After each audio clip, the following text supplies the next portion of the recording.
জি, মূলত এখানে আমাদের সাথীদের যাওয়ার কথা হলো যে আমাদের সামনে যে ইজতেমা, ওই ইজতেমার আমাদের সাথে প্রস্তুতিমূলক যাওয়ার কথা আর কি। তো সেখানে আমরা তো আমাদের সাথীরা যাই, সেখানে কেউ তো পাহারা থাকে, কেউ তো ভিতরে থাকে।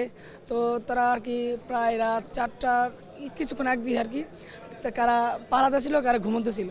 তো তারা ওইখানে তারা আল্লাহ আকবার বলে তারা তাকবির দিয়ে তাদেরকে হঠাৎ করে তারা গেট ভাঙা শুরু করে, তাদেরকে বলে। কিন্তু আমাদের কিছু লোক, আমার প্রশাসনের লোক, তারা বলছে যে আমরা আপনাদেরকে মার দিয়ে দিব, কিন্তু আমাদের যে মুরব্বী তাদেরকে আমরা অনুমতি নিই। তারা বলে ঠিক আছে, তোরা তো কিন্তু তা আপনারা কোনো হামলা করবেন না। তারা বলছে তা হামলা করবে না, কিন্তু তারা ভিতরে যখন ঢুকছে,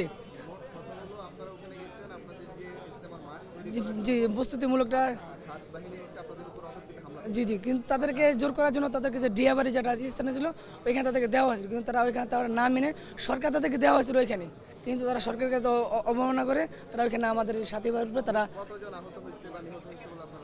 কিন্তু এই যে এখানে আমরা যাদের কাছে শুনছি, অনেকে বলতেছে তাদেরকে নদীতে ফেলে দেওয়া হয়েছে, আবার ওনাদেরকে মেরে বাথরুমে ফেলে দেওয়া হয়েছে। ওইখানে মাদ্রাসার ছাত্র যে ছিল তাদের উপরে আহত করা হয়েছে। তারপর ওনাদেরকে বাথরুমে যে ছাদ আছে, ছাদের ফেলে পরে চট সালা দিয়ে তাদেরকে ঢেকে দেওয়া হয়েছে। আবার যাদেরকে হাসপাতালে নেওয়া হয়েছে, ওই হাসপাতাল থেকে কিছু কিছু তারা লাশ তাদেরকে আপাতত 3 জন নিহত হওয়ার সংবাদ আমাদের কাছে আসছে এবং 3টা ডেড বডি আমরা পেয়েছি। Double million offer Walton fridge কিনে পেতে পারেন 20 লক্ষ টাকা, রয়েছে কোটি কোটি টাকার নিশ্চিত উপহার। এবং অগণিত আমাদের সাথী দিনী ভাইরা হসপিটালে অসুস্থ অবস্থায় আছে, কেউ ঢাকা মেডিকেলে, কেউ আহসানুল্লাহ মাস্টার ওই হসপিটালে টঙ্গীতে ওইখানে আছেন। এবং দেখতে পাচ্ছেন যে আমাদের সাথীদের যেইভাবে জবাই করতেছিল, ওনার বর্ণনা যে আমি জোরাজুরি করতেছিলাম, আমার ছুরিটা এইখানে লাগছে, এইখানে আপনার ডান পাশেই উনি শোয়া, এবং কারো মাথায় আঘাত, কারো নাক, এই যে মুরব্বী ওনার নাকের এইখানে কোপ দিয়েছে। অর্থাৎ কোনো মুসলমান তো কখনো কোনো মুসলমানের উপর এইভাবে আক্রমণ করতে পারে না। একটা কাফেরও একটা কাফেরকে এইভাবে মারতে পারে না, কিন্তু একজন মুসলমান নামাজি ব্যক্তি ঘুমন্ত মানুষের উপর কিভাবে এই আক্রমণটা করে?